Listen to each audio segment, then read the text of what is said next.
గురుచైత్ర పారాయణం. శ్రీ గురుచైత్ర అధ్యాయం 31. ఓం శ్రీ గణేశాయ నమః. శ్రీ సరస్వత్యై నమః. శ్రీ గురుభ్యో నమః. ఆ తరువాత సిద్ధయోగి నామధారకునితో ఇలా చెప్పారు.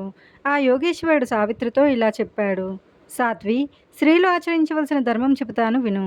పూర్వం కాశీలో అగస్త్య మహర్షి, ఆయన భార్య లోపాముద్ర నివసిస్తుండేవారు. ఆ మహర్షి తపస్సుకు, ఆమె పాతివ్రత్యానికి మెచ్చి వింధ్యాచలుడు వారికి గొడుగు వలె నిలిచి ఉండేవాడు.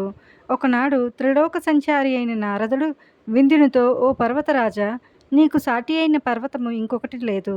అయితేనేమి, నీవు మేరువుతో మాత్రం సమానం కాలేవు అన్నాడు. అప్పుడు రోషంతో వింధ్యాచలుడు మేరు పర్వతాన్ని మించిపోవాలని పెరగసాగాడు. అందువల్ల ఆ పర్వతానికి దక్షిణంగా ఉన్న ప్రాంతమంతా చీకటిమయమైంది. సూర్యదర్శనం అవనందువలన ఆ ప్రాంతంలోని ప్రజల నిత్య కర్మాచరణ తారుమారైంది. అప్పుడు ఋషులు ఆ విషయమే మొరపెట్టుకోగా అతడు బ్రహ్మకు ఆ విషయం విన్నవించాడు.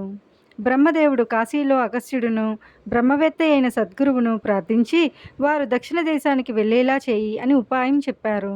అప్పుడు ఇంద్రుడు దేవతలందరితో కలిసి ఆ ఋషి దంపతులను దర్శించి పూజించాడు. అప్పుడు మహాపతివ్రత అయిన లోపాముద్రను కీర్తిస్తూ ఆమె మహిమకు కారణమైన పతివ్రతా ధర్మాలను దేవగురుడైన బృహస్పతి ఇలా చెప్పారు. స్త్రీలు ఎల్లప్పుడూ తమ పతిని శ్రీహరిగా భావించి సేవ చేయాలి. విసుగన్నతి లేకుండా అతిథులను ఆదరించాలి. భర్త అనుమతి లేకుండా ఏ దానము చేయకూడదు. సాధ్యమైనంత వరకు పొరుగు ఇళ్లకు పోకుండా తప్పనిసరి అయినప్పుడు తల వంచుకుని వెళ్ళాలి. దుశ్శీలురైన స్త్రీలతో స్నేహం చేయకూడదు. ఉత్సవాలకని, యాత్రలకని ఒంటరిగా వెళ్ళకూడదు. భర్త ఇంట్లో లేనప్పుడు స్త్రీ అలంకరించుకోకూడదు. గ్రామాంతరం వెళ్ళిన భర్త తిరిగి రాగానే సంతోషంతో ఎదురేగి భక్తితో కాళ్ళు కడిగి తుడిచి విసనకర్రతో వీచి సేత తీర్చాలి. తరువాత ఆయనకు అలసట తీరే వరకు కాళ్ళు పిసికి తరువాత స్నానం చేయించి ఆయన పాదతీర్థం తీసుకుని నమస్కరించాలి. అటు తరువాత అతని చిత్తమును అనుసరించి ఆరోగ్యానికి హితకరమైన భోజనం పెట్టి అతని ఉచ్చిష్టాన్నే ప్రసాదంగా భుజించాలి. అటు తరువాతనే తాను అలంకరించుకుని ఆయనను సంతోషపెట్టాలి. భర్తను నిద్రపుచ్చిన తర్వాతనే ఆమె నిద్రపోవాలి. మరలా అతని కంటే ముందు నిద్ర మేల్కొని ఇంటి పనులు చేసుకొని అతడు మేల్కొనగానే అవసరమైన సేవలు చేయాలి.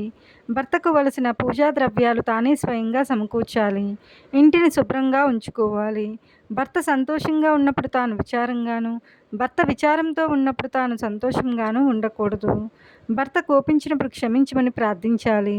భర్తతో తగవులాడకూడదు. అతడు కోపంతో అన్న మాటలను మనసులో ఉంచుకోకూడదు. భర్త ఆజ్ఞను అనుసరించే భార్య నడుచుకోవాలి. భర్త ఆజ్ఞ లేనిదే వ్రతాలు, ఉపవాసాలు చేయకూడదు. భర్త యొక్క ఆయుష్యాభివృద్ధికి గాను పసుపు, కుంకుమ, మంగళసూత్రము మొదలైనవి భక్తితో ధరించాలి. భర్తకు ఇష్టమైన ఆభరణాలు, వస్త్రాలు మాత్రమే ధరించాలి. అత్తమామలను, బావమరుదులను, ఆడుబిడ్డలను విడిచి వేరుగా ఉండాలని కోరుకోకూడదు. భర్తకు లభించిన వానితోనే సంతృప్తి చెందాలి. ఇరుగు పొరుగు శ్రీమంతులను చూచి భర్త అసమర్థుడని నిందించకూడదు. యాత్రికులు యాత్రకు పోతుంటే తాను కూడా పోవాలనుకోకూడదు. పతిసేవియే యాత్రగా, పతి పాదోదకమే తీర్థంగా పతివ్రత భావించాలి. భర్త లోపి అయినా, రోగి అయినా, వికలాంగుడైనా అతనినే పరమేశ్వరుడుగా భావించి అతనినే పూజించాలి. అట్టి పతివ్రతను చూచి త్రిమూర్తులు కూడా సంతోషిస్తారు. ఇలా చేయక యథేచ్ఛగా సంచరిస్తే ఆమె పుణ్యమంతా నశించి నరకానికి పోతుంది. మరొక పతివ్రత పాదధూళితో గాని అట్టివారి పాపం నశించదు. పతివ్రతల పాదధూళిని స్పర్శించి దేవతలు కూడా ధన్యత పొందుతారు.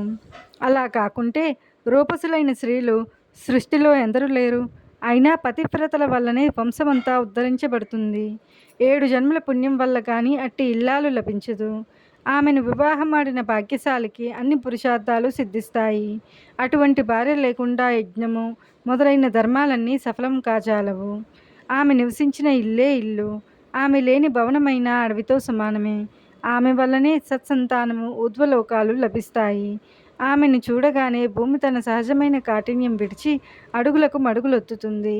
ఆమె సాహచర్యం వలన 7 జన్మల పాపం కూడా నశిస్తుంది. గంగా స్నానం వల్ల వచ్చే పుణ్యం కూడా పతివ్రతను దర్శించడం వల్ల కలుగుతుంది. శ్రీదత్తాయ గురవే నమః. శ్రీ శ్రీపాద శ్రీ వల్లభాయ నమః. శ్రీ నరసింహ సరస్వత్యై నమః. గురుచైత్ర పారాయణం అధ్యాయం 31 సమాప్తం.